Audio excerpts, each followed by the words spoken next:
அன்புக்கினியவர்களே, September மாதம் August மாதம் 29ஆம் தேதி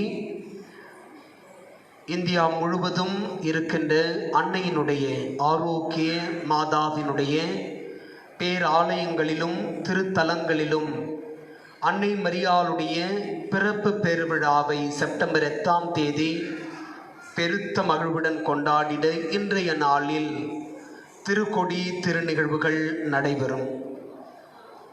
வேளாங்கண்ணி ஆரோக்கிய மாதாவினுடைய பேராலயமாக இருக்கட்டும், அல்லது பெங்களூரில் இருக்கின்ற சிவாஜி நகர் ஆரோக்கிய மாதாவினுடைய பேராலயமாக இருக்கட்டும், அல்லது மும்பையில் இருக்கின்ற ஆரோக்கிய மாதாவினுடைய பேராலயமாக இருக்கட்டும், அல்லது நாம் வசிக்கின்ற சென்னையில் இருக்கின்ற பெசன் நகர் வேளாங்கண்ணி மாதா திருத்தலமாக இருக்கட்டும், இங்கெல்லாம் அன்னையினுடைய பெருவிழாவை கொண்டாட இன்றைய மாலை பொழுதில் திருக்கொடியேற்ற திருபவனி நடைபெற்று திருப்பலிகள் கொண்டாடி அன்னையினுடைய பிறப்பு பெருவிழாவை வெகு விமரிசையாக கொண்டாடிட நம்மை தயாரிக்கின்ற நாட்களாக இது அமைகின்றது.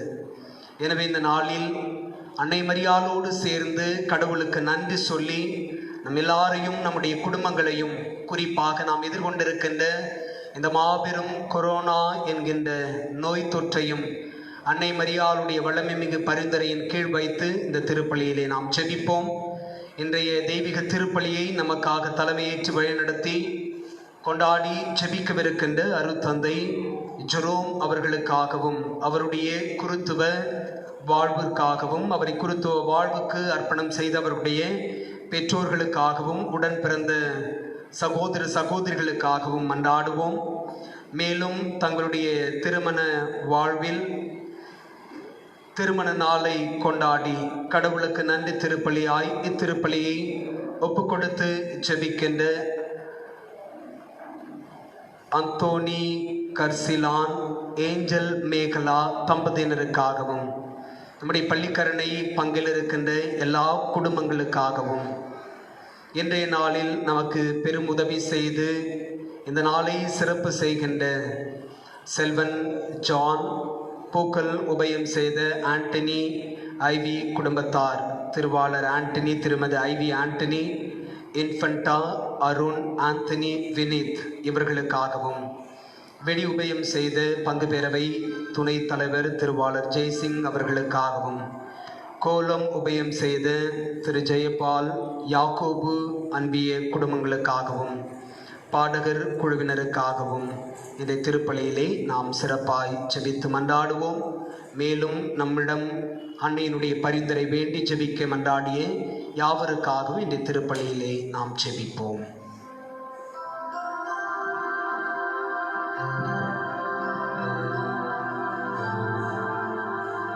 தந்தை மகன் தூய ஆவியாரின் பெயராலே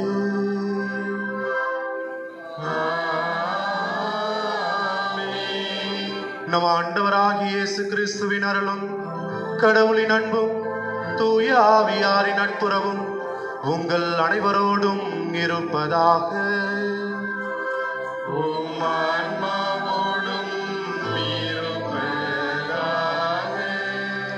அன்பார்ந்தவர்களே, அற்புத ஆரோக்கிய தாயினுடைய பிறப்பு திருவிழாவை கொண்டாட சிறப்பாக தயாரித்திருக்கிற இந்த நாளிலே இந்த தெய்வீக திருப்பலியை நாம் பக்தியோடும் தகுதியோடும் கொண்டாட தகுதி பெற நம்முடைய குற்றம் குறைகளை ஏற்று இறைவனிடம் மனம் வருந்தி மன்னிப்பு வேண்டுவோம்.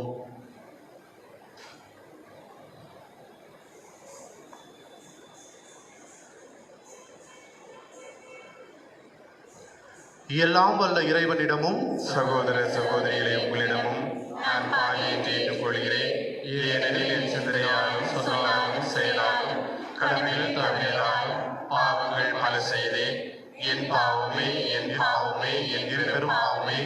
ஆதலால் முழுவதும் கன்னியான புனித மரியாவையும் வானதூதர் புனித அனைவரையும் சகோதர சகோதரிகளை உங்களையும் நம் இறைவனாகிய ஆண்டவரிடம் எனக்காக வேண்டிக் கொள்ள மன்றாடுகிறேன்.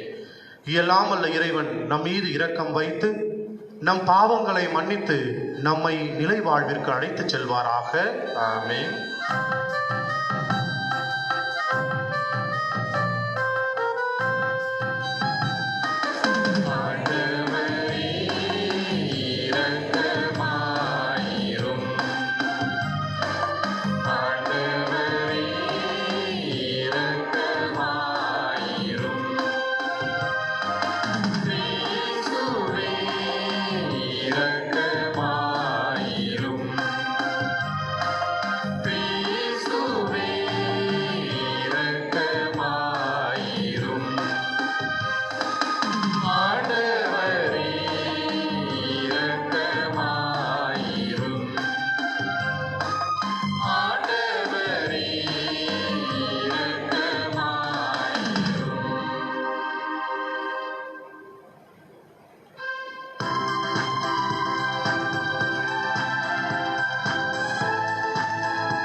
தந்தை இறைவனே, ஒரே மகனாக உதித்த ஆண்டவர் இயேசு கிறிஸ்து இறைவனே, ஆண்டவராகிய இறைவனே, இறைவனின் திரு செம்மறி, தந்தையினின்று என்றென்றுமாக உதித்த இறைவன் மகனே நீ, உலகின் பாவம் போக்குபவரே, நீரின் மீது இறங்குவீர். உலகின் பாவம் போக்குபவரே, எங்கள் மன்றாட்டை ஏற்றருளீர். தந்தை பரப்பக்கம் வீற்றிருப்பவரே, நீரின் மீது இறங்குவீர். ஏனெனில் இயேசு கிறிஸ்துவே, நீர் ஒருவரே தூயவர், நீர் ஒருவரே ஆண்டவர், நீர் ஒருவரே உன்னதர். தூய ஆவியோடு தந்தை இறைவன் ஆட்சியில் இருப்பவர் நீரே.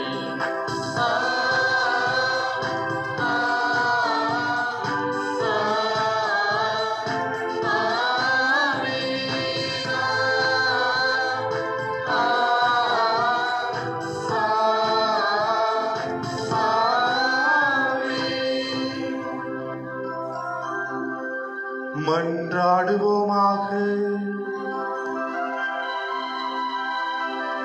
ஆண்டவரே, புனித கன்னிமரியா தம் திருமகனை பெற்றெடுத்து எங்கள் மீட்பின் தொடக்கமாயிருக்க செய்தீரே.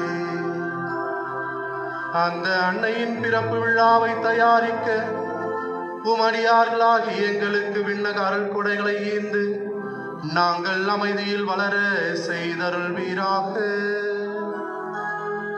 உம்மோடு தூய ஆவியாரின் ஒன்றிப்பில் இறைவனாய் என்றென்றும் வாழ்ந்து ஆட்சி செய்கின்றவர் வழியாக உம்மை மன்றாடுகின்றோம். ஆமென்.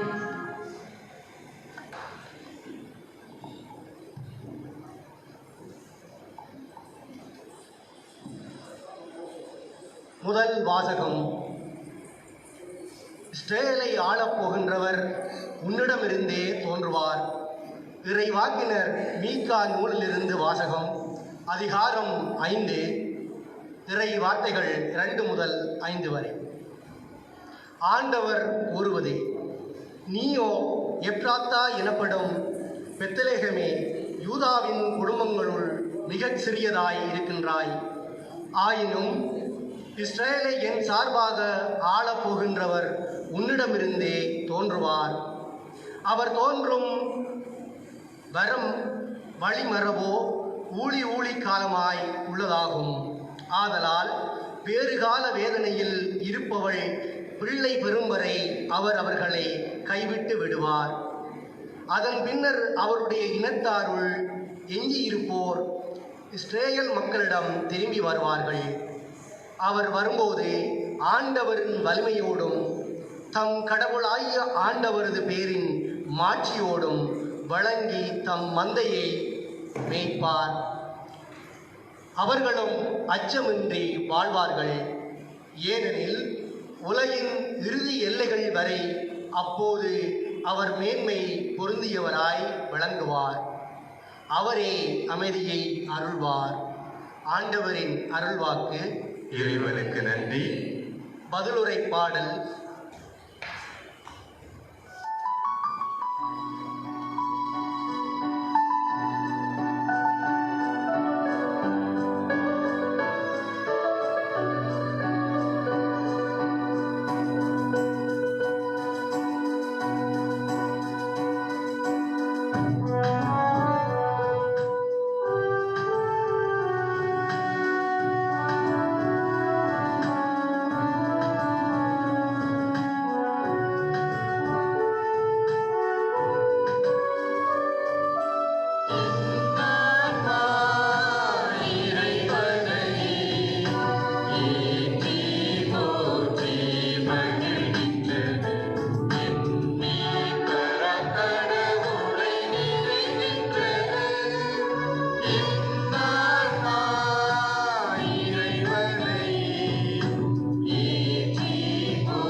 புனித கன்னிமரியே, நீர் பேறு பெற்றவர், புகழ் அனைத்திற்கும் மிக ஏற்றவரும் நீரே. ஏனெனில் என் இறைவன் இயேசு கிறிஸ்து நீதியின் ஆதவனாய் உம்மிடமிருந்து உதயமானார். அல்லேலூயா. அல்லேலூயா, அல்லேலூயா, அல்லேலூயா, அல்லேலூயா. ஆண்டவர் உங்களோடு இருப்பாராக.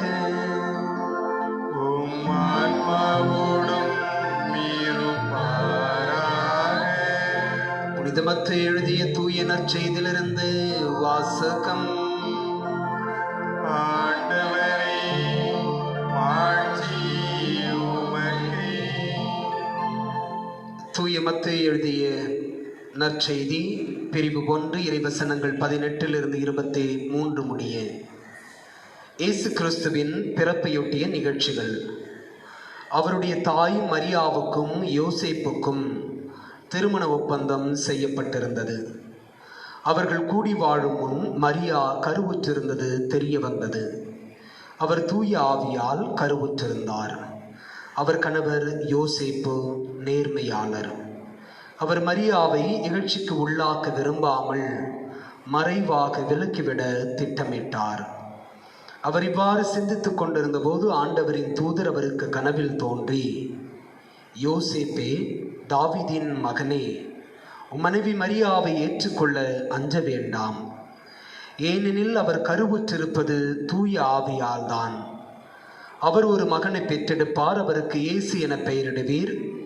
ஏனெனில் அவர் தம் மக்களை அவர்களுடைய பாவங்களிலிருந்து மீட்பார் என்றார். இதோ கன்னி கருவுற்று ஒரு ஆண்மகவை பெற்றெடுப்பார். அக்குழந்தைக்கு இம்மானுவேல் என பெயரிடுவர் என்ற இறைவாக்கினர் வாயிலாக ஆண்டவர் உரைத்தது நிறைவேறவே இவையாவும் நிகழ்ந்தன. இம்மானுவேல் என்றால் கடவுள் நம்முடன் இருக்கிறார் என்பது பொருள். இது ஆண்டவரின் அருள்வாக்கு. கிறிஸ்துவே, உமக்கு புகழ்.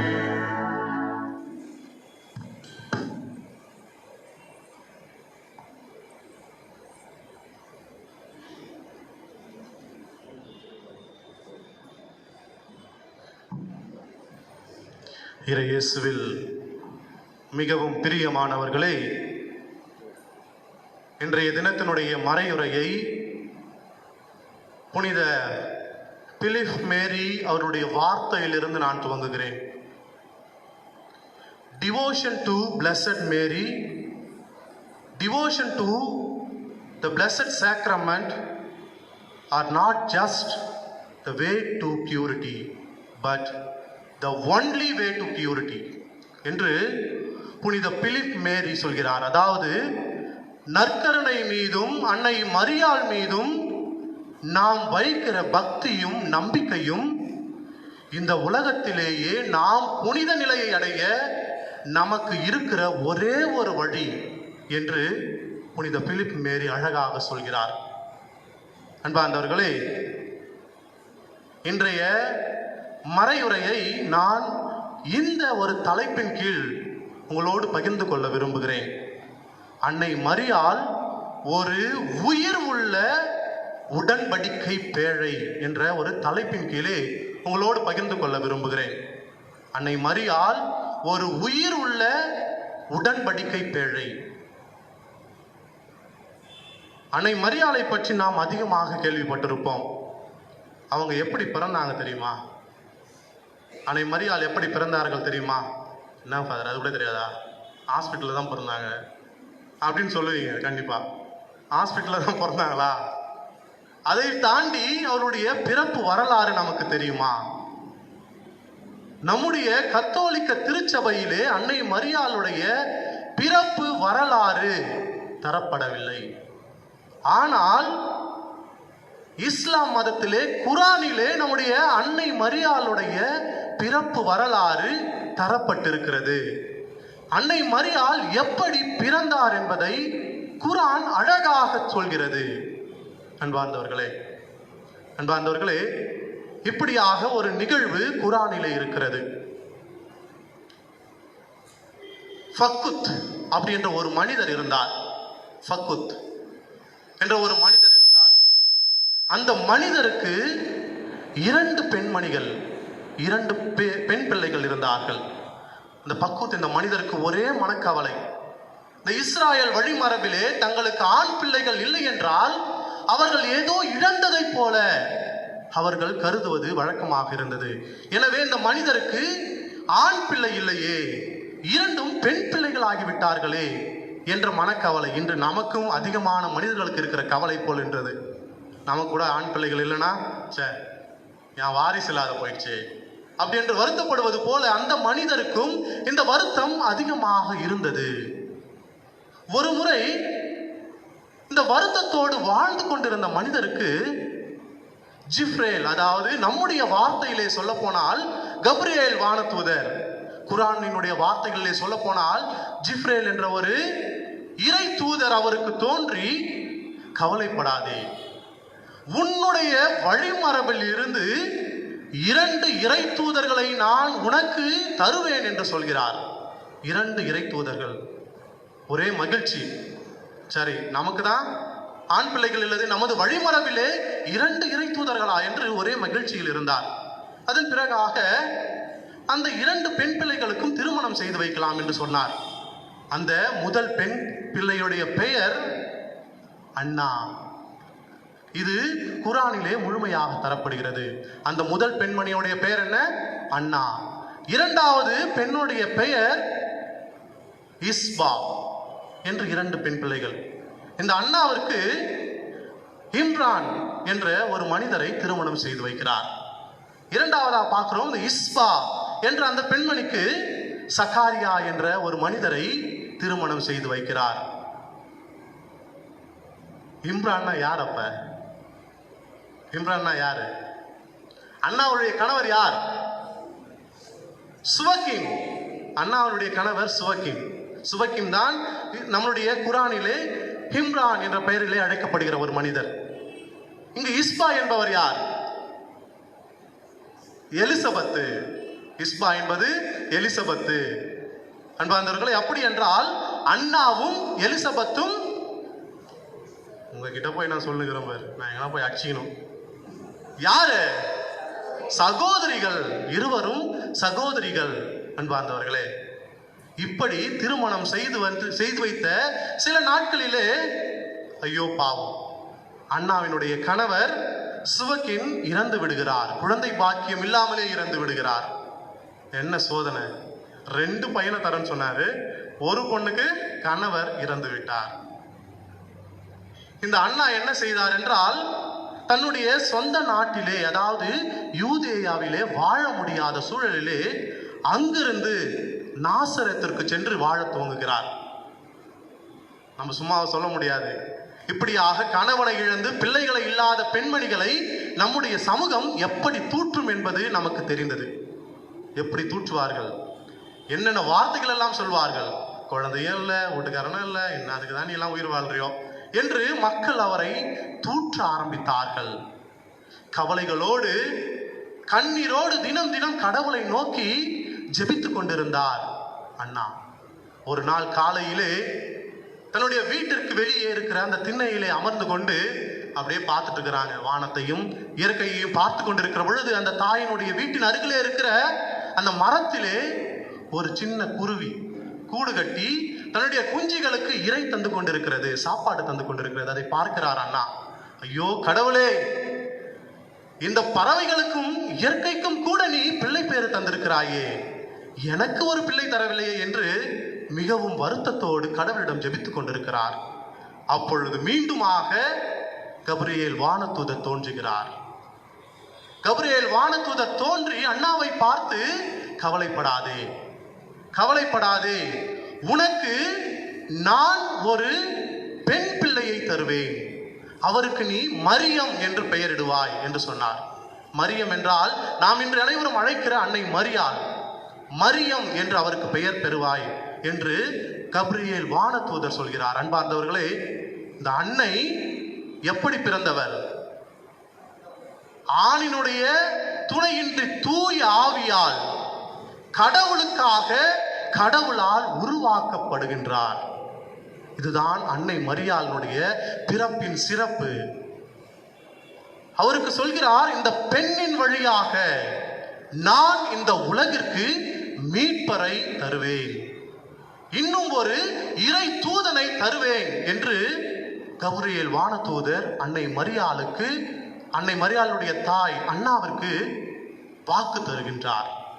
அன்னை மரியாள் இவ்வாறாக தூய்மையோடு பிறந்து இயேசுவை பெற்றெடுப்பதற்கு தன்னை தயாரித்தார். அன்பார்ந்தவர்களே, அந்த தாயினுடைய பிறப்பை சிறப்பிப்பதற்காக நாம் இன்று தயாரித்துக் கொண்டிருக்கிறோம்.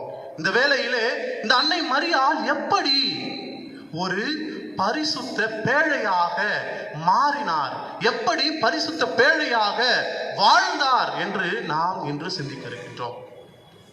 இரண்டாவதாக நாம் பார்க்கிறோம், அன்பார்ந்தவர்களே, உயிருள்ள உடன்படிக்கையின் பேழை. இந்த உயிர் உள்ள உடன்படிக்கையின் பேழை என்ற உடனே நம்முடைய பழைய ஏற்பாட்டிலே கடவுளுடைய திருப்பேழையை நாம் சற்று சிந்தித்து பார்ப்போம்.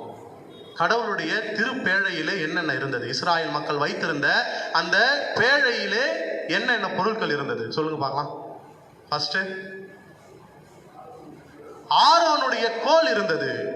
இரண்டாவது, மன்னா வைக்கப்பட்டிருந்தது. மூன்றாவது என்ன இருந்துச்சு? 10 கட்டளைகள் அடங்கிய கற்பலகைகள் அதன் உள்ளே இருந்தது. அன்பார்ந்தவர்களே, இது சாதாரண பொருட்கள் இருந்த அந்த பேழையின் இடத்திலே கடவுளுடைய முழுமையான ஆசீர்வாதம், முழுமையான பிரசன்னம் நிலை பெற்றிருந்தது. எனவேதான் அந்த பேழையை எங்கெங்கெல்லாம் எடுத்து சென்றார்களோ அங்கெங்கெல்லாம் வெற்றி. எந்தெந்த குடும்பங்களிலே வைக்கப்பட்டதோ அந்தந்த குடும்பங்களுக்கு ஆசீர்வாதம் வழங்கப்பட்டது. சாதாரண ஆரோனுடைய கோலும் கற்பாறைகளும் இருந்த அந்த கடவுளுடைய பேழைக்கு அவ்வளவு அதிசயமும் அற்புதமும் செய்யக்கூடிய வல்லமையை கடவுள் தந்தார் என்றால், கடவுளையே தாங்கிய இந்த பேழை எவ்வளவு ஆசீர்வாதம் மிக்கது, எவ்வளவு அதிசயம் மிக்கது, எவ்வளவு வல்லமை மிக்கது என்பதை நாம் சிந்தித்து பார்க்க வேண்டும். அன்பார்ந்தவர்களே, சாமுவேல் புத்தகம், 2வது சாமுவேல் புத்தகம் 6வது அதிகாரத்திலே நாம் பார்க்கிறோம். அப்படிப்பட்ட வல்லமையும் சக்தியும் நிறைந்த அந்த பேழையை ஒரு மாட்டு வண்டியிலே வைத்து அவர்கள் எடுத்து செல்கிறார்கள். தாவீது அரசர் பேழையின் முன் நடனமாடிக்கொண்டு சென்று கொண்டிருக்கிறார். அந்த ரோடு நம்ம ஊர் ரோடு மாதிரி இருந்திருக்கும் போல இருக்கப்ப என்ன ஆச்சுன்னா, ரோட்ல ஒரு பெரிய பள்ளம். போறப்ப என்ன ஆச்சு, மாட்டு வண்டி பள்ளத்துல சாஞ்சிச்சு. சாய்ந்தவுடன் ஆண்டவருடைய பேழை கீழே விழுவதற்கு இப்படி சாய்ந்தது. உடனே அங்கிருந்த ஒரு மனிதர் அதை தாங்கி பிடிக்கிறார். அவருடைய பெயர் உஷா. சரிங்களா? நம்மளாம் பெண்களுக்கு தான் உஷான்னு பேர் வைப்பாங்க, ஆண்களுக்கு பேர் வச்சிருக்கிறாங்க உஷா. அந்த மனிதர் அந்த தேவனுடைய பேழையை தாங்கி பிடித்தவுடன் கடவுள் அவனை அந்த இடத்திலேயே கொன்று போட்டார். அட பாவிங்களா, நல்ல காரியம் நன்றா செஞ்சான். கீழே விழாம இருக்கிறதுக்காக தாங்கி பிடித்த மனிதருக்கு இப்படி ஒரு தண்டனையா என்று கூட கேட்கலாம். அந்த மனிதரை கடவுள் அங்கேயே கொன்று போட்டார். அன்பார்ந்தவர்களே, தூய்மையான உணவும் தூய்மையான கரங்களும் இல்லாத மனிதன் கடவுளுடைய பேழையை தொட்டான். கடவுள் அவனை அங்கே கொன்று போட்டார்.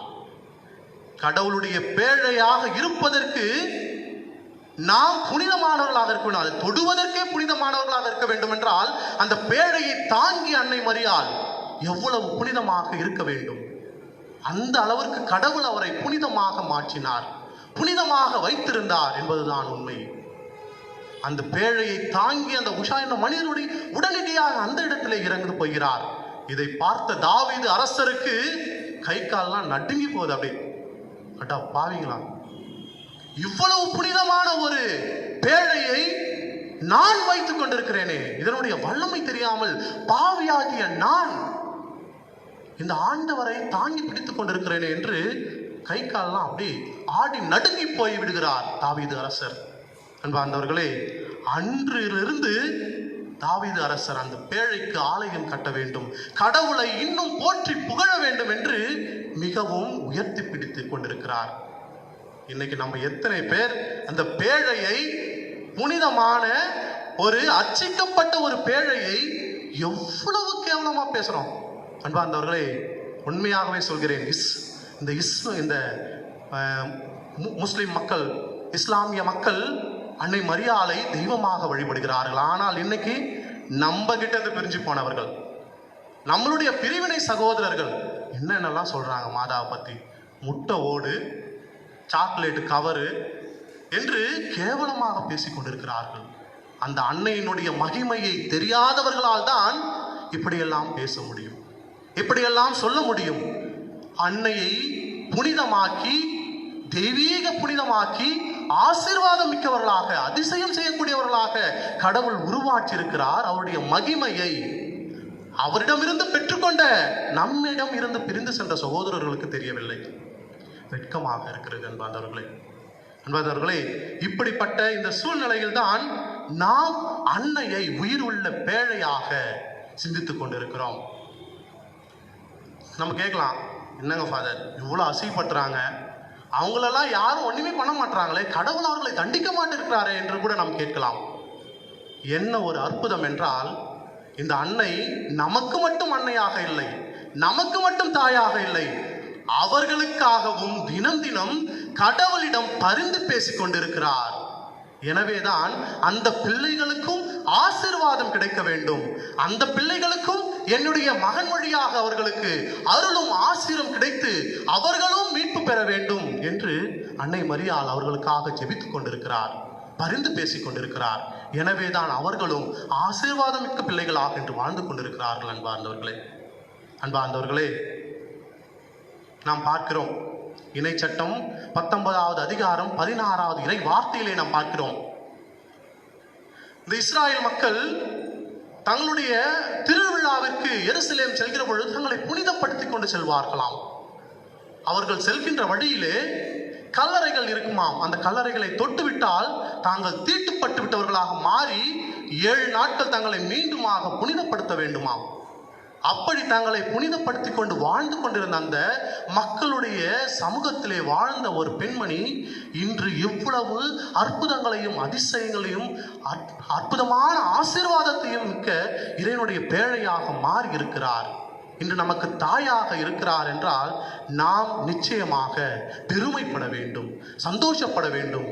அவருக்கு நாம் நன்றி செலுத்தினால் கூட அது ஈடு இணை ஆகாது என்று சொல்லலாம். அன்பார்ந்தவர்களே, இந்த பெண்மணி, அதிசயமும் அற்புதமும் நிறைந்த பெண்மணி, தன்னுடைய சித்தியை பார்க்கறதுக்காக போறாங்க. இந்த இறையியல் வல்லுநர்கள் சொல்கிறார்கள், மரியாள் எலிசபெத் அம்மாளை சந்திக்க செல்கிற பொழுது அவருக்கு 15 to 16 வயது தான் இருக்கும். ஒரு மிக சிறிய இளம் பெண் ஆண்டவரை கருத்தாங்கி இருக்கிறார். அங்கிருந்து நடந்து செல்கிறார் தன்னுடைய சித்தியை பார்ப்பதற்காக. அவர் கர்ப்பமா இருக்கிறார் என்பதை அறிந்து அவருக்கு உதவி செய்வதற்காக.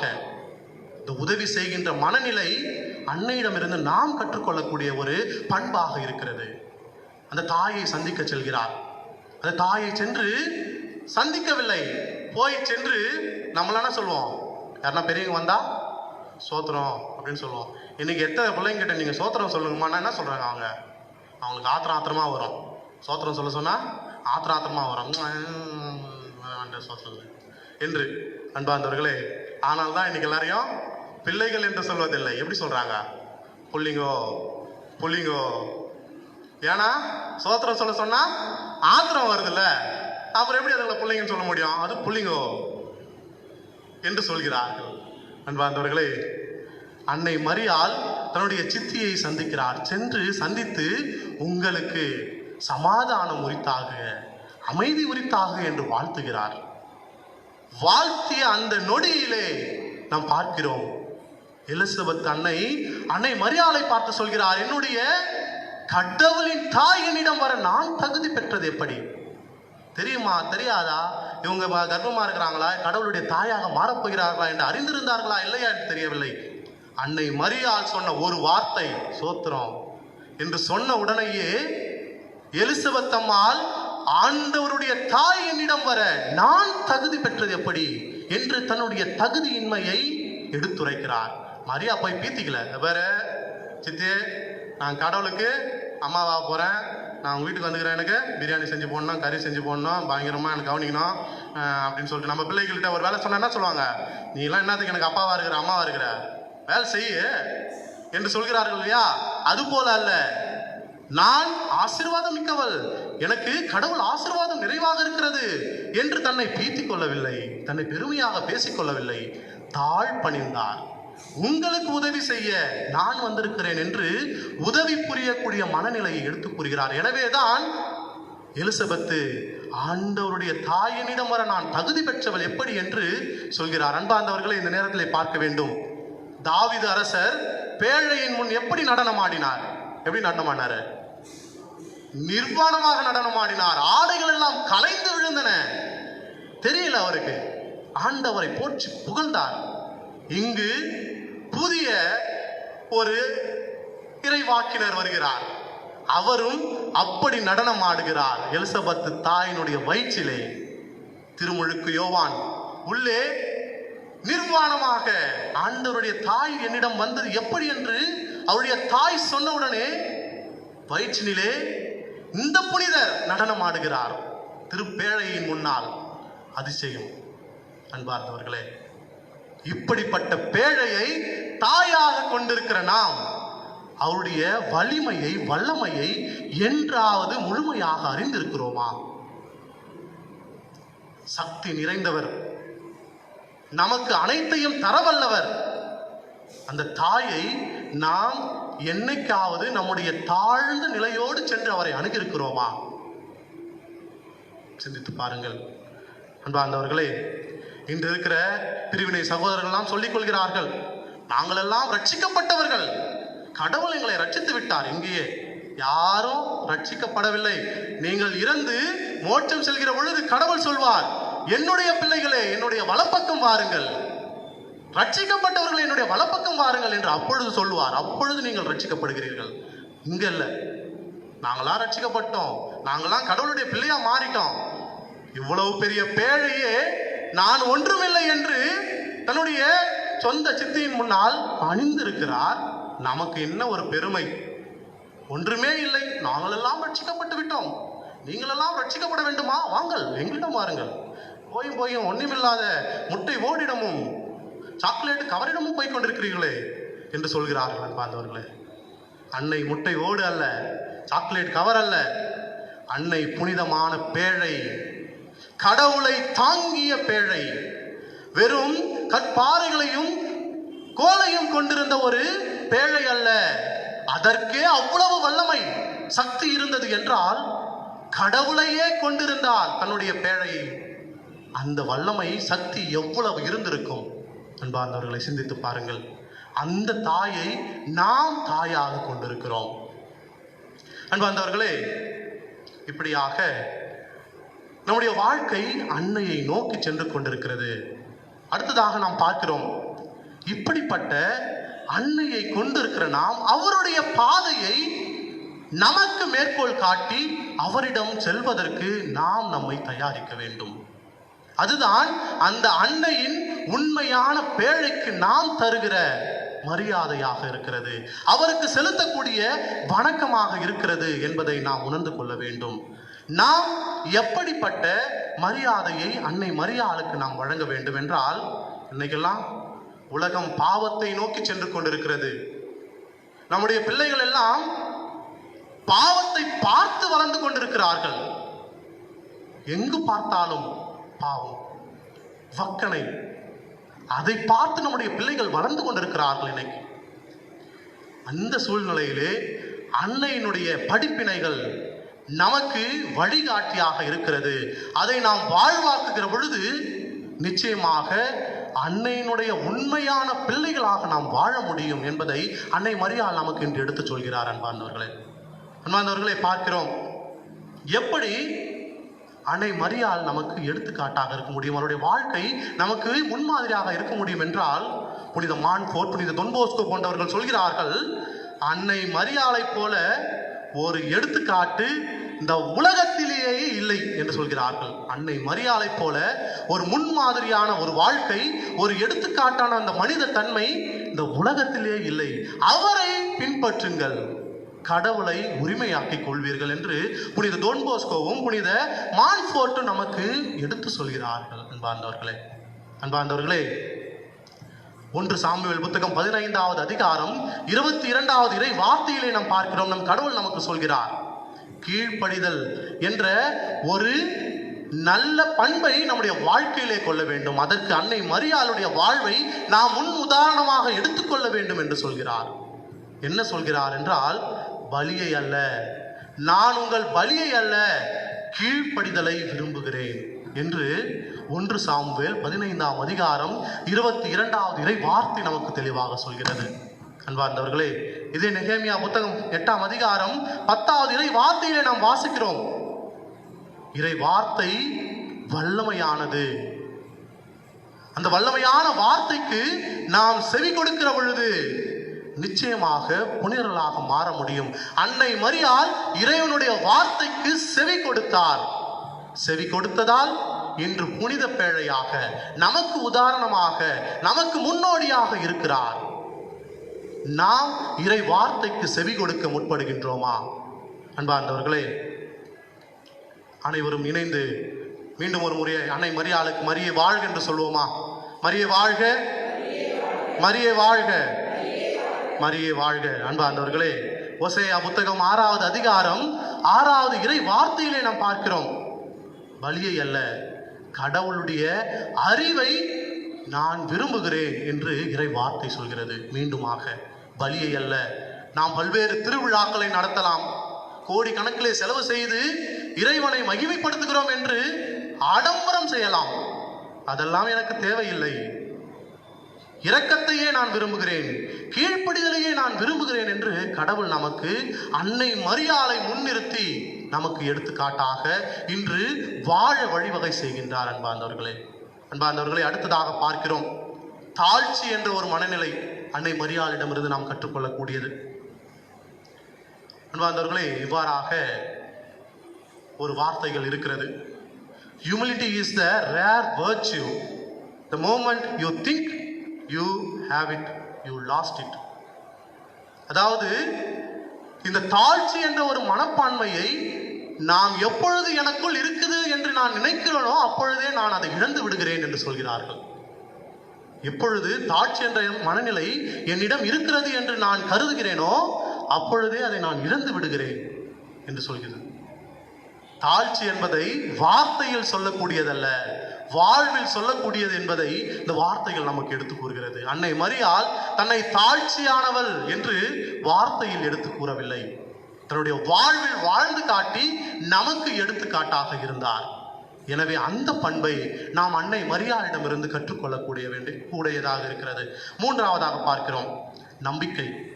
அன்பார்ந்தவர்களே, எப்படிப்பட்ட நம்பிக்கை அன்னை மரியாளிடம் இருந்தது என்றால், வாசித்து பார்க்கிற பொழுது புல்லரித்து போகும், புல்லரித்து போகும்.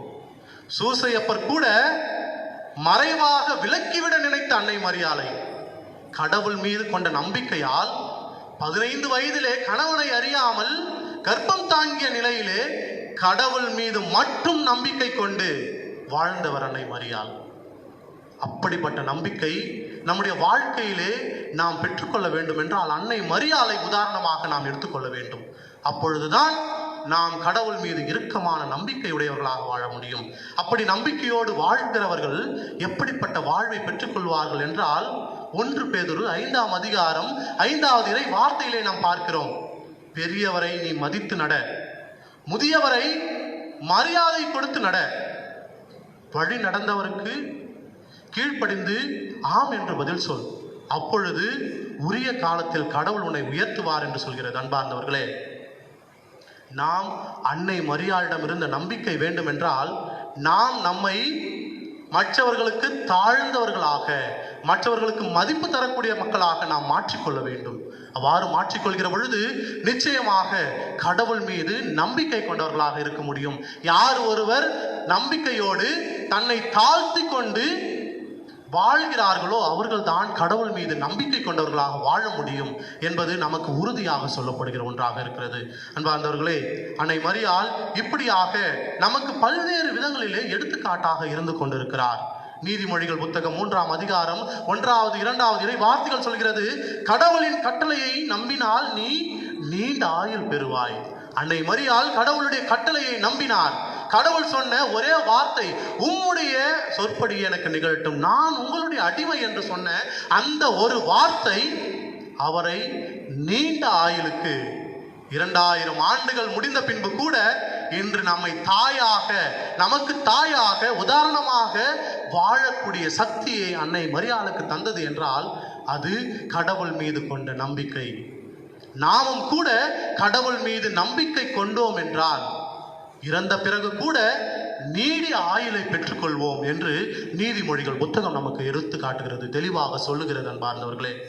அன்பார்ந்தவர்களே, இறுதியாக அன்னை மரியாள் மிகப்பெரிய ஒரு பேழையாக இறைவாக்கினராக இருந்தார். எந்த அளவுக்கு அவர் மிகப்பெரிய பேழையாக இறைவாக்கினராக இருந்தார் என்றால், தன்னை தாழ்த்தி கடவுளுக்கு ஆம் என்று சொன்னார்.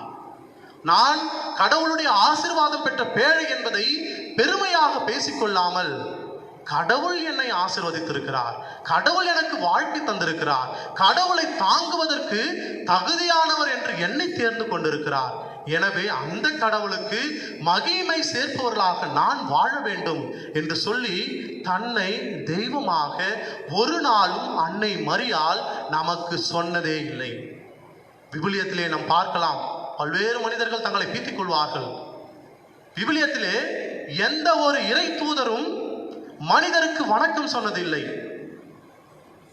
ஆபிரகாம் முதல் பல்வேறு இறை தூதர்கள் வந்திருக்கிறார்கள். ஆபிரகாம் 3 இறை தூதர்களை பார்க்கிறார். தேவதாரு மரங்களுக்கு கீழ் ஓடிப்போய்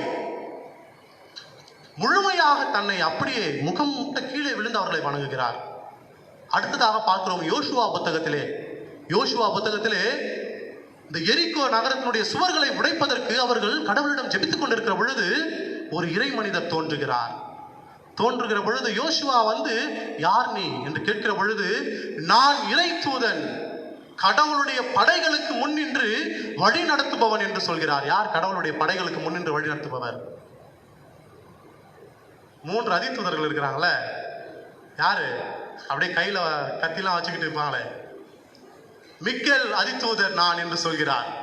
அந்த மிக்கேல் அதிதூதரிடம் கடவுள் என்ன சொன்னார் என்று யோசுவா கேட்கிற பொழுது, உன்னுடைய காலடிகளை கழட்டிவிட்டு முகம் குப்புற கீழே விழுந்து கடவுளை வணங்கு என்று சொல்கிறார். மோசேவிடம் சொன்னது போல கடவுளுடைய வார்த்தைகளை கேட்பதற்கு உன்னை தயார்படுத்திக் கொள் என்று முகம் குப்புற கீழே விழுந்து வணங்க சொன்னவர்களை ஒரு வானதூதர் போன உடனேயே சலிட் அடிக்கிறார். மரியே வாழ்க என்று சொல்கிறார்.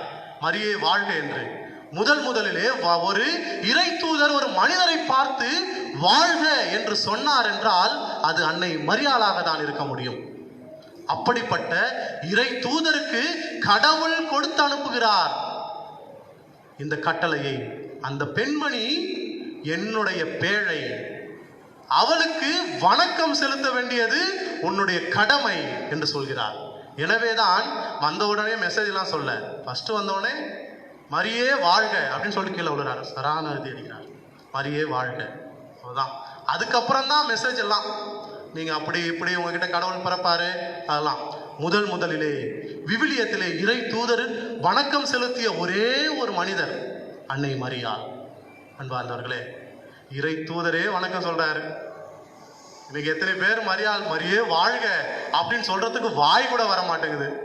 திரும்பமாக சொல்லுவோமா, மரியே வாழ்க, மரியே வாழ்க, மரியே வாழ்க, மரியே வாழ்க.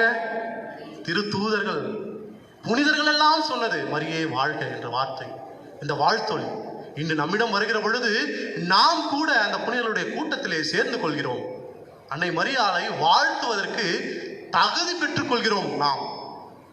அன்பார்ந்தவர்களே, அப்படிப்பட்ட அன்னை ஒரு நாளும் தன்னை தெய்வமாக பிறருக்கு தெரிவித்ததே இல்லை. அவள் சொல்கிற வார்த்தைகள் எல்லாம் ஒன்றே ஒன்றுதான், அவரிடம் வாருங்கள், அவரிடம் வந்து அவரிடம் நம்பிக்கை கொள்ளுங்கள்.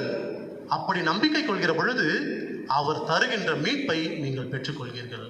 அன்பார்ந்தவர்களே, அன்னை மரியாள் நமக்கு தருகிற அவருடைய வாழ்க்கை செய்தி இது ஒன்றுதான். இப்படி பண்ணு, அப்படி பண்ணு, ஜெபமாலை போட்டு நடந்து வா. பக்தி முயற்சிகள் தேவைதான், தேவையில்லை என்று சொல்லவில்லை. இவை நம் வாழ்வை தூய்மைப்படுத்துவதாக இருக்கிறது. இருந்தாலும் அவர் சொல்லிக் கொடுத்த வாழ்க்கை படிப்பினைகளை நாம் வாழ்வாக்க வேண்டும்.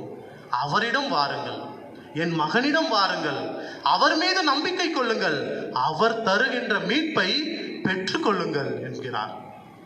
அன்பார்ந்தவர்களே, அந்த அன்னையை இன்று நாம் வழிபட தகுதி பெற்றிருக்கிறோம். அன்னையாக பெற்றுக்கொள்ள தகுதி பெற்றிருக்கிறோம். தெய்வீகத்தின் ஒரு புனித பேழையாக இருப்பவரை நாம் தாயாக பெற்றிருக்கிறோம். அந்த தாயினுடைய விழாவை சிறப்பிக்க தயாரித்துக் கொண்டிருக்கிறோம். அவளுடைய மகிமையை சொல்ல வேண்டும் என்றால் பேசிக்கொண்டே போகலாம்.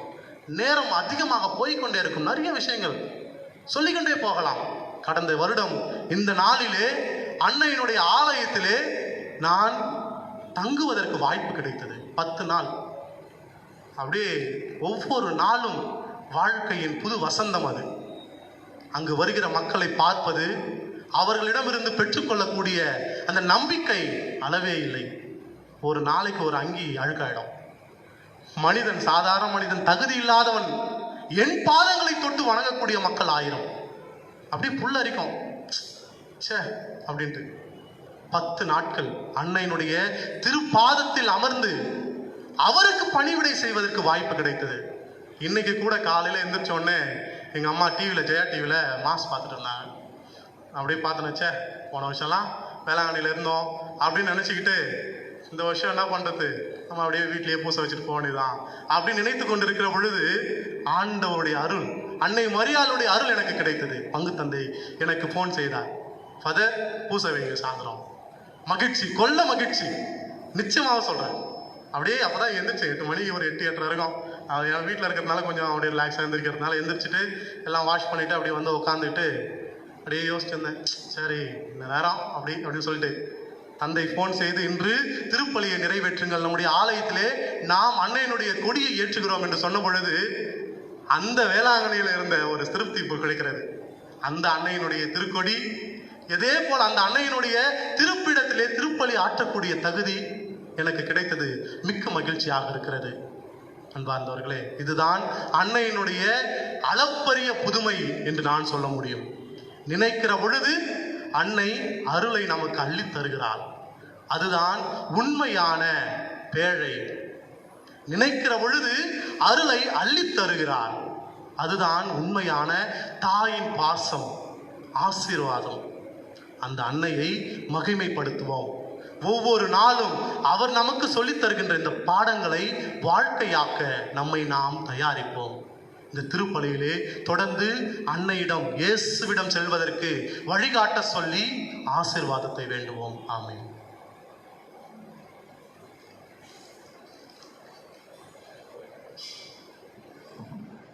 எழுந்து நிற்போம். நம்முடைய ஜெபங்களையும் மன்றாட்டுக்களையும் ஒப்பு கொடுத்து ஜெபிப்போம். தாய் திரு அவைக்காக மன்றாடுவோம்.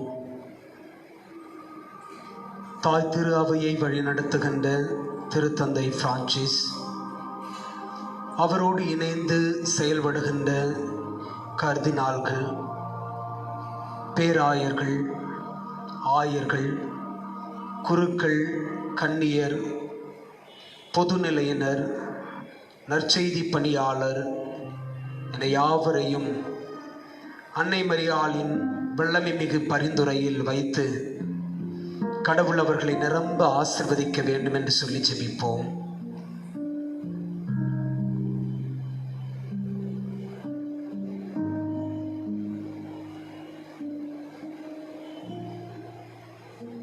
புனித ஆரோக்கிய தாயினுடைய பெயர் தாங்கிய பேராலயங்களுக்காகவும் திருத்தலங்களுக்காகவும், இந்த திருத்தலங்களையும் பேராலயங்களையும் நாடி செல்லுகின்ற மக்களுக்காகவும் ஜெபிப்போம். அவர் உங்களுக்கு சொல்லுவதை செய்யுங்கள் என்று சொல்லி தன் மகனை முதன்மைப்படுத்தி அவரிடம் நம்மையெல்லாம் சென்றிட அழைப்பு தருகின்ற அன்னை மரியாள் இந்த நாட்களில் தம் திருப்பாதம் நோக்கி நிற்கின்ற யாவருக்கும் தன் திருமகனிடம் வல்லமையோடு பரிந்து பேச ஜெபிப்போம். உலக தலைவர்களுக்காக மன்றாடுவோம்.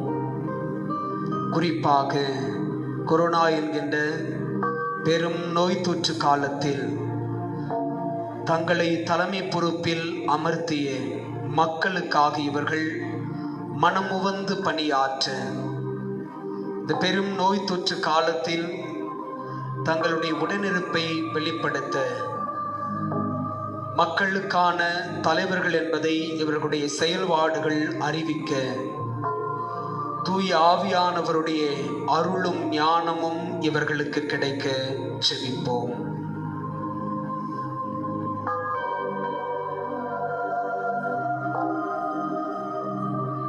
அன்னை மரியாளுடைய பிறப்பு பெருவிழாவை கொண்டாட, திருக்கொடி திருநிகழ்வை கொண்டாடி திருப்பலியில் பங்கேற்றுக் கொண்டிருக்கின்ற நம் அனைவருக்காகவும் ஜெபிப்போம். குறிப்பாக நம்முடைய குடும்பங்களில் இருக்கின்ற அம்மாக்களுக்காக ஜெபிப்போம். அன்னை மரியாளை அம்மா அம்மா என்று சொல்லி அழைத்து மகிழ்கின்ற தே தருணத்தில் நம்முடைய குடும்பத்தில் நம்மையெல்லாம் பணிப்புடங்களில் சுமந்து தங்களுடைய இரத்தத்தை பாலாக்கி தங்களுடைய மொத்த அன்பையும் நம் மீது பொழிந்து நமக்காய் பல தியாகங்களை மேற்கொண்டு நம்முடைய வளர்ச்சியில் பெரிதும் மகிழ்ந்து நம்மை எந்நாளும் கொண்டாடும் நம்முடைய அம்மாக்களை நினைவு கூர்ந்து அவர்களுக்காய் ஜெபிப்போம்.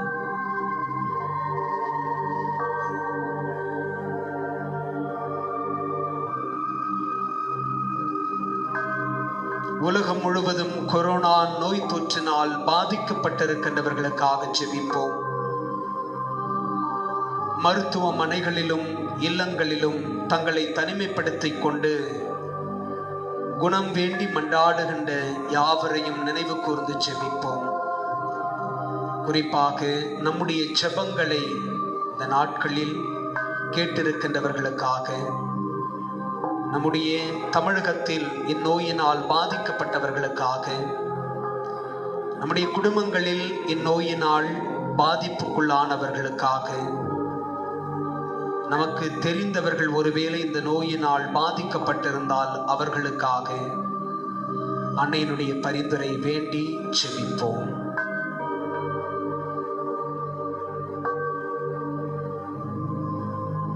எங்கள் தாயும் தந்தையுமான இறைவா, உம் மக்களாகிய நாங்கள் என் தாயும் உம் அன்னையும் ஆகிய அன்னை மரியாளின் வல்லமை மிகு பரிந்துரையோடு முது திருப்பீடம் வைத்து ஜெபித்த இந்த மன்றாட்டுக்கள் யாவற்றையும் நாங்கள் ஏறெடுத்து ஒப்புக் கொடுக்கின்ற அப்பரச காணிக்கை பொருட்களோடு சேர்த்து அர்ப்பணித்து ஜெபிக்கின்றோம். ஜெபம் கேளும் நல்ல பிதாவே. ஆமென்.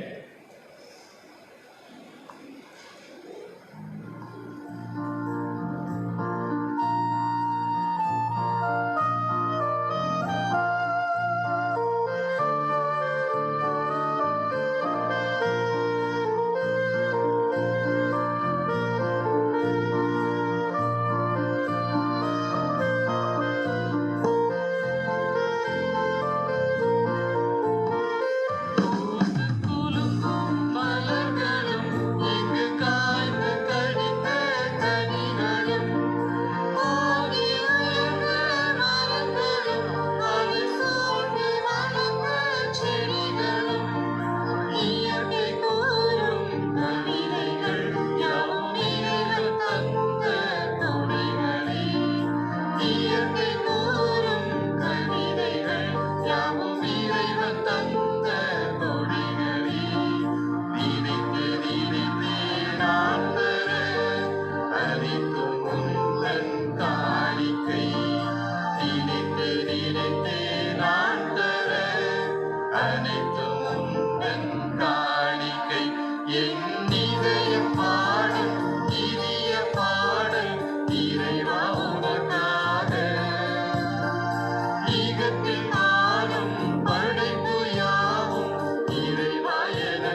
சகோதர சகோதரிகளே, உங்களுடையதும் என்னுடையதுமான இந்த திருப்பலி எல்லாம் அல்ல இறைவனாகிய தந்தைக்கு ஏற்றதாகும்படி மன்றாடுங்கள். ஆண்டவர் தமது பெயரின் புகழ்ச்சிக்காகவும் மாட்சிக்காகவும் நமது நன்மைக்காகவும் புனித திரு அவை அனைத்து நலனுக்காகவும் உமது கையிலிருந்து இப்பலியை ஏற்றுக்கொள்வாராக. ஆண்டவரே, என்றும் கன்னியான புனித மரியாவின் பரிந்துரையால் எங்கள் காணிக்கைகள் உமக்கு ஏற்றவை ஆகும்படியாக மனிதரானவும் ஒரே திருமகன் எங்களை ஆதரிப்பாராக. கன்னிமரியிடமிருந்து பிறந்த அவர் தம் தாயின் கன்னிமைக்கு பழுதின்றி அதை புனிதப்படுத்தினார். அவர் எங்கள் பாவங்களை போக்கி எங்கள் காணிக்கையை உமக்கு ஏற்றதாயிருக்க செய்வாராக.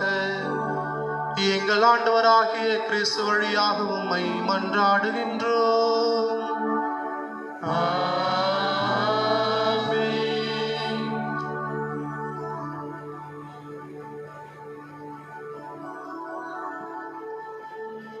ஆண்டவர் உங்களோடு இருப்பாராக.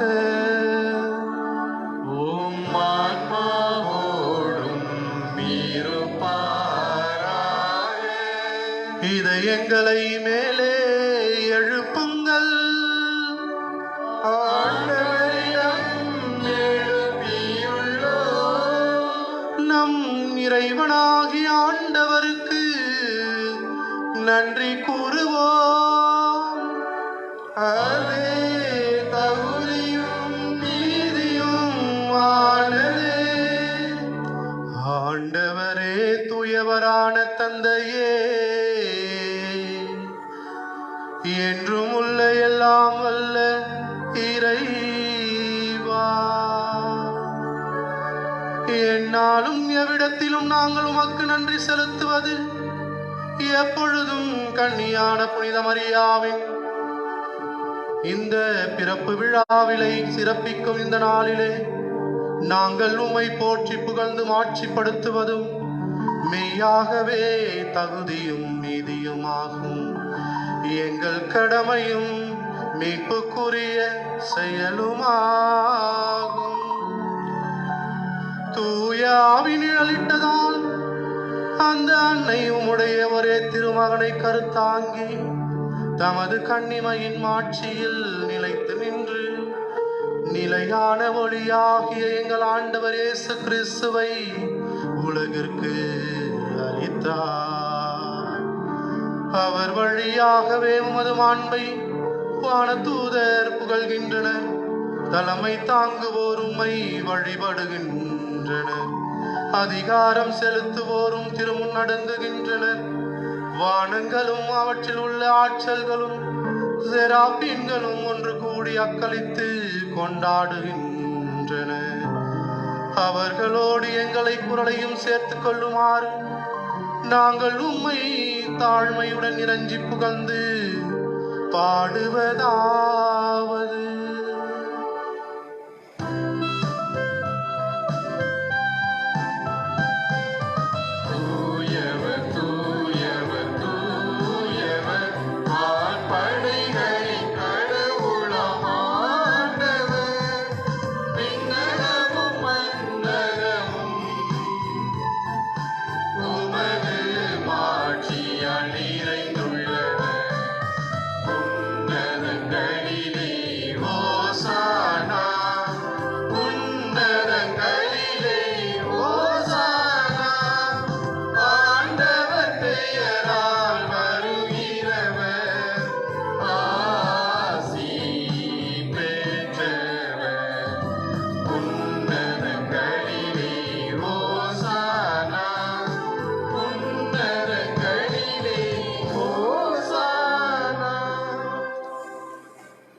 அன்பார்ந்தவர்களே, அன்னை மரியாள் தாங்கிய பேழை இந்த திருப்பீடத்திலே நமக்காக பிரசன்னமாக இருக்கிறார். பக்தியோடு அன்னை மரியாள் செலுத்திய பயத்தோடு, தாவீது அரசர் கொண்ட அந்த பயத்தோடு பக்தியோடு இந்த தெய்வீக நேரத்தை நாம் பங்கு பெறுவோம். ஆண்டவரே, நீர் மெய்யாகவே தூயவர், தூய்மை அனைத்திற்கும் ஊற்று. ஆகவே உம்முடைய தூய ஆவியை பொழிந்து இக்காணிக்கைகளை தூய்மைப்படுத்த உம்மை வேண்டுகிறோம். இவ்வாறு எங்கள் ஆண்டவர் இயேசு கிறிஸ்துவின் திரு உடலும் திரு இரத்தமுமாக எங்களுக்கு இவை மாறுபனவாக.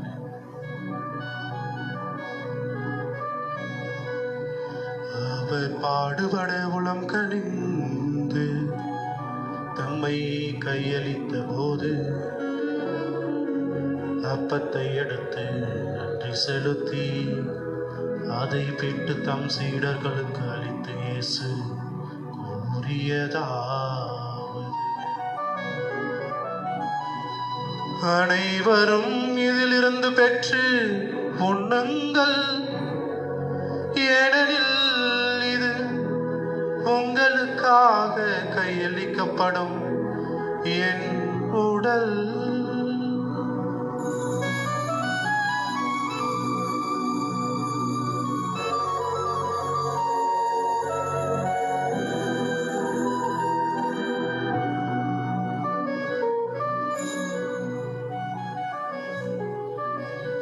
அவ்வண்ணமே இரவு விருந்தை அருந்திய பின் கிண்ணத்தை எடுத்து மீண்டும் உமக்கு நன்றி கூறி தம் சீடர்களுக்கு அளித்து இயேசு கூறியதாவது: அனைவரும் இதிலிருந்து பெற்று பருகுங்கள், ஏனெனில் இது புதிய நிலையான உடன்படிக்கைக்குரிய என் இரத்தத்தின் கிண்ணம். இது பாவ மன்னிப்புக்கென்று உங்களுக்காகவும் பலருக்காகவும் சிந்தப்படும். இதை என் நினைவாக செய்யுங்கள்.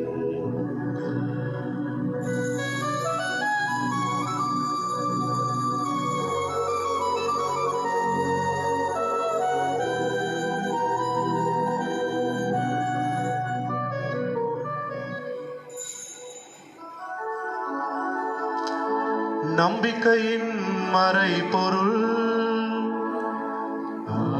ஆண்டவரே,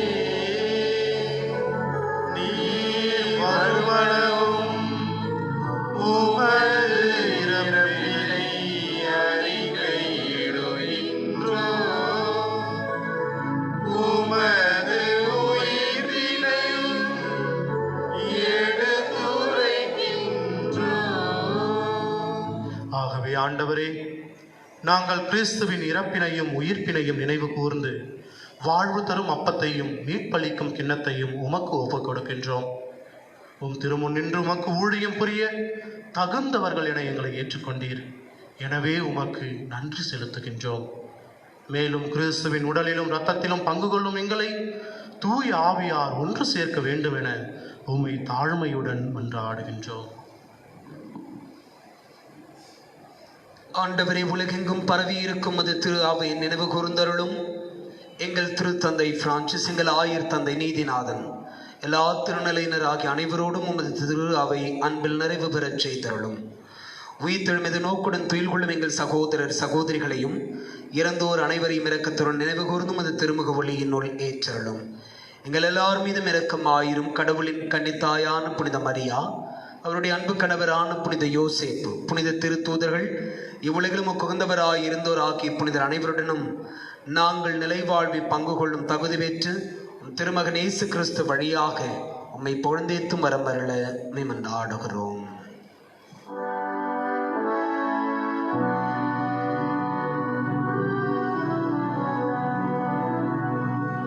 இவர் வழியாக இவரோடு இவரில் எல்லாம் வல்ல இறைவனாகிய தந்தையே, தூய ஆவியாரின் ஒன்றிப்பில் எல்லா புகழும் மாட்சியும் என்றென்றும் உமக்கு உரியதே.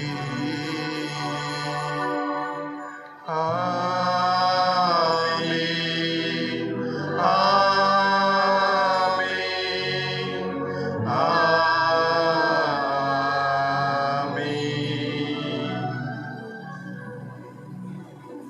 புனிதரின் கட்டளையால் கற்பிக்கப்பட்டு இறை படிப்பினையால் பயிற்சி பெற்ற நாம் துணிந்து சொல்வோம். விண்ணுலகில் இருக்கின்ற எங்கள் தந்தையே, உமது பெயர் தூயதென போற்ற பெறுக. உமது ஆட்சி வருக. உமது திருவுளம் விண்ணுலகில் நிறைவேறுவது போல மண்ணுலகிலும் நிறைவேறுக. எங்கள் அன்றாட உணவை இன்று எங்களுக்கு தாரும். எங்களுக்கு எதிராக குற்றம் செய்வோரை நாங்கள் மன்னிப்பது போல எங்கள் குற்றங்களை மன்னியும். எங்களை சோதனைக்கு உட்படுத்தாதேயும். தீமையிலிருந்து எங்களை விடுவித்தருளும். ஆண்டவரே, தீமை அனைத்திலும் இருந்து எங்களை விடுவித்து எங்கள் வாழ்நாளில் அமைதியை கனிவுடன் அருள உம்மை மன்றாடுகின்றோம். உமது இரக்கத்தின் உதவியால் நாங்கள் பாவத்தில் இருந்து எப்பொழுதும் விடுதலை பெற்று யாதொரு கலக்கமுமின்றி நலமாயிருப்போமாக. நாங்கள் எதிர்நோக்கி இருக்கும் பேரின்பத்திற்காகவும் எம் மீட்பராகிய இயேசு கிறிஸ்துவின் வருகைக்காகவும் காத்திருக்கின்றோம். ஏனெனில் ஆட்சியும் வல்லமையும் மாட்சியும் என்றென்றும் உமதே. ஆண்டவரே இயேசு கிறிஸ்துவே, அமைதியை உங்களுக்கு விட்டுச் செல்கிறேன், என் அமைதியையே உங்களுக்கு அளிக்கிறேன் என்றும் திருத்தூதர்களுக்கு மொழிந்தீரே. எங்கள் பாவங்களை பாராமல் உமது திரு அவை நம்பிக்கையை கண்ணோக்கி உமது திருவுளத்திற்கு ஏற்பதற்கு அமைதியையும் ஒற்றுமையும் அளித்தருள்வீராக. என்றென்றும் வாழ்ந்து ஆட்சி செய்கின்றவர் நீரே.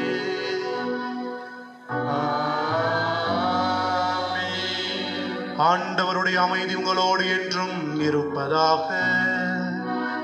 உம் ஆன்மாவோடும் இருப்பதாக. இயேசு கிறிஸ்துவின் உண்மையான அமைதியை, சமாதானத்தை ஒருவர் மற்றவரோடு பகிர்ந்து கொள்வோம். அமைதி. சமாதானம்.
இதோ இறைவனின் செம்மறி. அன்னையினுடைய திரு வயிற்றிலே அன்னையை சக்தி மிக்க பேழையாக மாற்றிய நம் கடவுள். இந்த தெய்வத்தினுடைய திருவிருந்துக்கு அழைக்கப்பட்டிருக்கிற நாம் அனைவரும் பேறு பெற்றோர். ஆண்டவரே, நீர் என் இல்லத்தில் எழுந்தருள நான் தகுதியற்றவன். ஆனால் ஒரு வார்த்தை மட்டும் சொல்லியருளும், எனது ஆன்மா நலமடையும்.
சங்கமம் சங்கமம் அன்பின் சங்கமம் சங்கமம் அருளின் சங்கமம் சங்கமம் அன்பின் சங்கமம் சங்கமம் அருளின் சங்கமம் ஆனந்தம் புது ஆனந்தம் தரும் ஆலயம் எங்கள் ஆலயம் ஆனந்தம் புது ஆனந்தம் தரும் ஆலயம் எங்கள் ஆலயம் சங்கமம் அன்பின் சங்கமம் சங்கமம் அருளின் சங்கமம்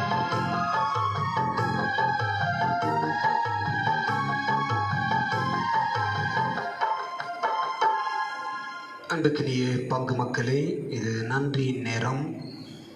இன்று காலையில் தான் திட்டமிட்டோம், ஆனால் கடந்த 2 தினங்களாக என்னுடைய மனதிலே ஓடிக்கொண்டிருந்தது. அன்னையினுடைய பிறப்பு விழாவை கொண்டாட தயாரிக்க வேண்டுமே. கடந்த ஆண்டு ஆகஸ்ட் மாதம் 29ஆம் தேதி வேளாங்கண்ணியில் ஏற்றப்பட்ட திருக்கொடி இப்பொழுது நம்மிடம் இருக்கிறது. இந்த ஆண்டு பெரும் நோய் தொற்று காரணமாக எந்த திருத்தலங்களுக்கும் பேராலயங்களுக்கும் மக்கள் செல்ல முடியாத சூழல் இருக்கிறது என்றெல்லாம் எண்ணிக்கொண்டிருந்தேன். இன்று காலை திருப்பலியில் கூட இந்த மாலை திருநிகழ்வை குறித்து எந்த அறிவிப்பும் செய்யவில்லை. ஆனால் திருப்பலி முடிந்ததிலிருந்து எனக்குள் ஏதோ ஒரு நெருடல் ஒன்று இருந்து கொண்டே இருந்தது.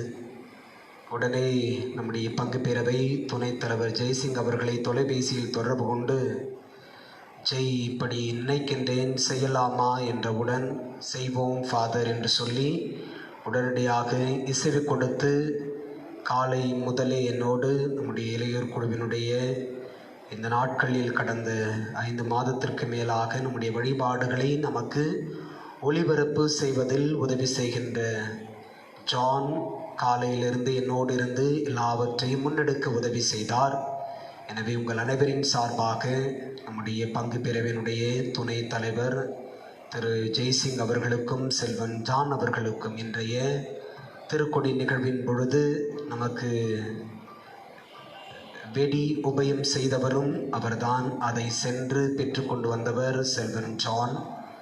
அதோடு தொடர்ந்து நம்முடைய திருக்கொடி ஏற்ற திருநிகழ்வின் பொழுது பாடல்களை நமக்கு ஒருங்கமைவு செய்து கொடுத்த செல்வன் ஜோஷ்வா, கோலமிட்டு திருக்கொடி வளாகத்தை அழகு செய்த யாக்கோபு அன்பிய குடும்பங்கள், அவர்களை ஒருங்கிணைத்த அண்ணன் ஜெயபால் அவர்களுக்கும், இன்றைய திருப்பலிக்கு பாடல்களை நமக்கு அழகாய் பாடி கொடுத்து ஜெபிக்க உதவி செய்து பாடகர் குழுவினருக்கும் ஒருங்கிணைத்த செல்வன்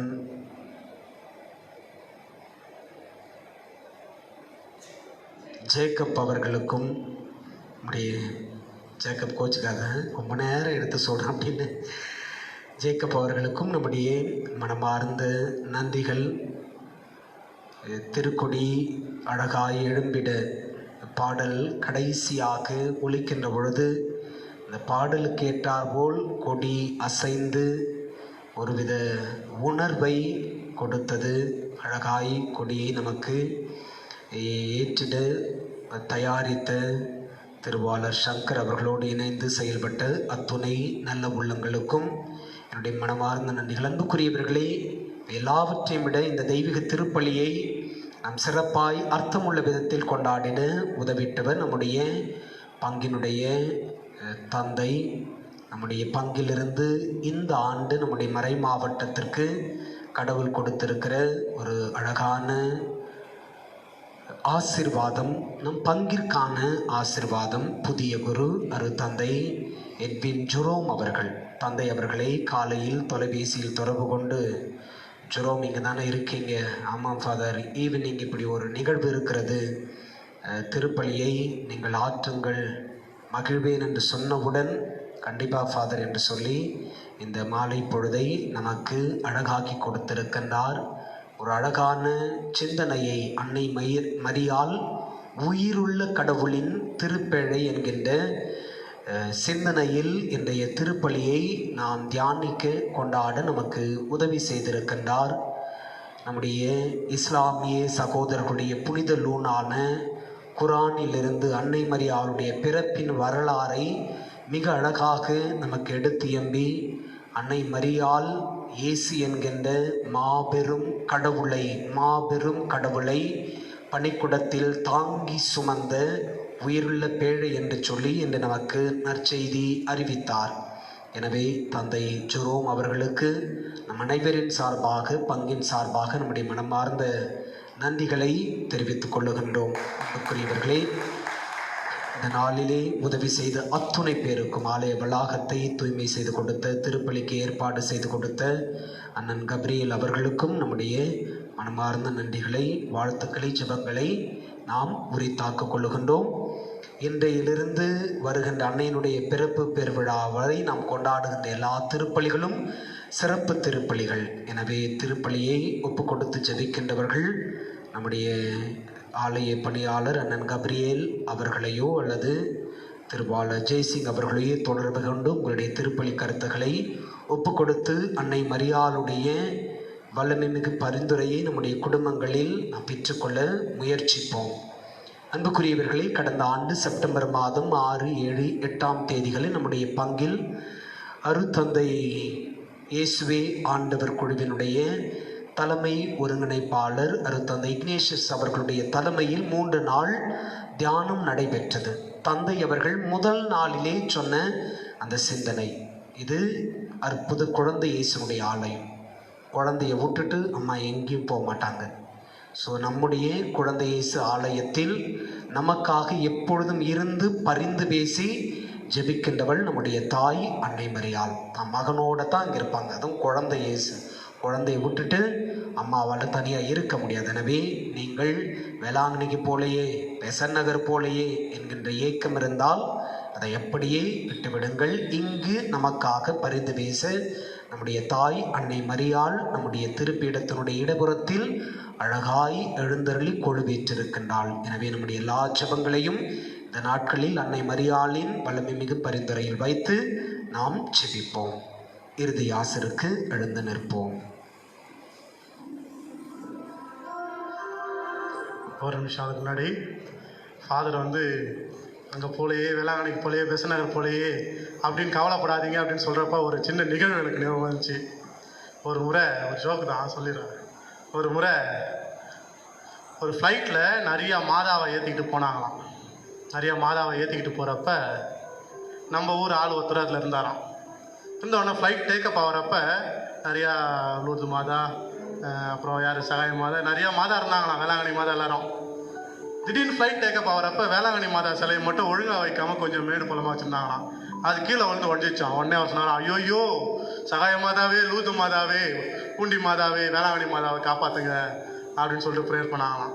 அது மாதிரி நம்முடைய தந்தை சொன்னது போல நீங்கள் ஒரு பொழுதும் கலக்கம் வர வேண்டாம்.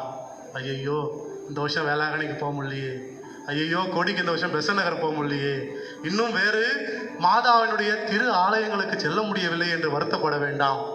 அன்னை நம்முடைய ஆலயத்திலும் நிறைவான ஆசிரை தந்து கொண்டிருக்கிறார். எனவே அன்னையிடம் நம்முடைய ஆலயத்திற்கு தேடி வாருங்கள், ஆசிரை அதிகமாக பெற்றுக்கொள்ளுங்கள். ஏற்கனவே உங்களுக்கு சொன்னது தான், மீண்டுமாக இந்த ஆலயத்திற்கு நான் அதிகமாக கடமைப்பட்டிருக்கிறேன், இந்த பங்கிற்கு அதிகமாக கடமைப்பட்டிருக்கிறேன். எப்பொழுது கூப்பிட்டாலும் இங்கே பூசை வைக்கிறது எனக்கு ரொம்ப சந்தோஷம். அதனால் ஃபாதர் எனக்கு தேங்க்லாம் பண்ணாதீங்க தயவுசெய்து. நீங்கள் எப்போ வேணாலும் கூப்பிடுங்க. நான் மிகுந்த மகிழ்ச்சியோடு நன்றி உணர்வோடு உங்களுக்காக திருப்பலியை நிறைவேற்றி தருவேன். எனவே இந்த நேரத்திலே மிகப்பெரிய ஆசீர்வாதமான ஒரு ஆசிரை எனக்கு வழங்கிய நம்முடைய பங்கு தந்தைக்கு நன்றியை தெரிவித்துக் கொள்கிறேன்.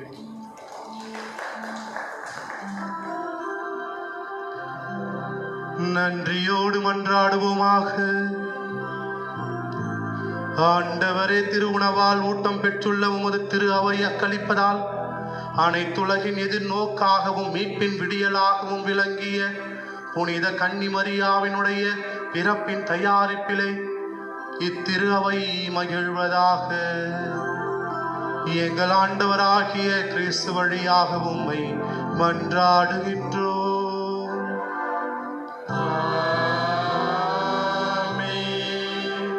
ஆண்டவர் உங்களோடு இருப்பாராக.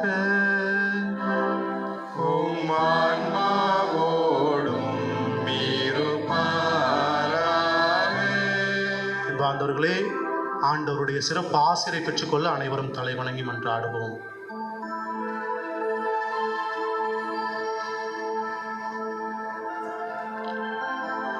புனித கன்னிமரியாவின் தாய்மை பேச்சின் வழியாக மனித இனத்தை கரிவிரக்கத்துடன் மீட்க திருவுளம் கொண்ட இறைவன் தமது ஆசியால் உங்களை வளப்படுத்த திருவுளம் கொள்வாராக.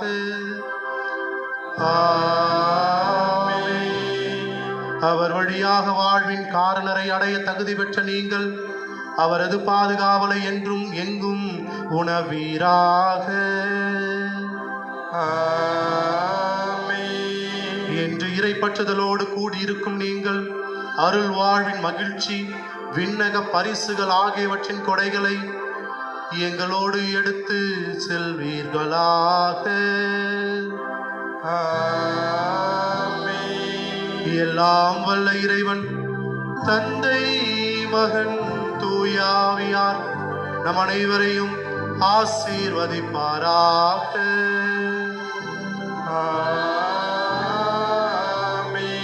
சென்று வாருங்கள், திருப்பலி நிறைவு பெற்றது. இறைவனுக்கு நன்றி.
திருத்தந்தை, ஆயர்கள், குருக்கள், கன்னியர்கள், பங்கு மக்கள் உடல் நலத்திற்காகவும் பங்கு தந்தையின் கருத்துகளுக்காகவும் திருப்பலியாற்றிய தந்தையின் கருத்துகளுக்காகவும் ஜெபிப்போம்.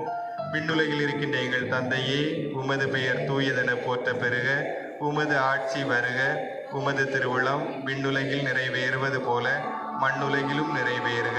எங்கள் அன்றாட உணவை இன்று எங்களுக்கு தாரும். எங்களுக்கு எதிராக குற்றம் செய்வோரை நாங்கள் மன்னிப்பது போல எங்கள் குற்றங்களை மன்னியும்.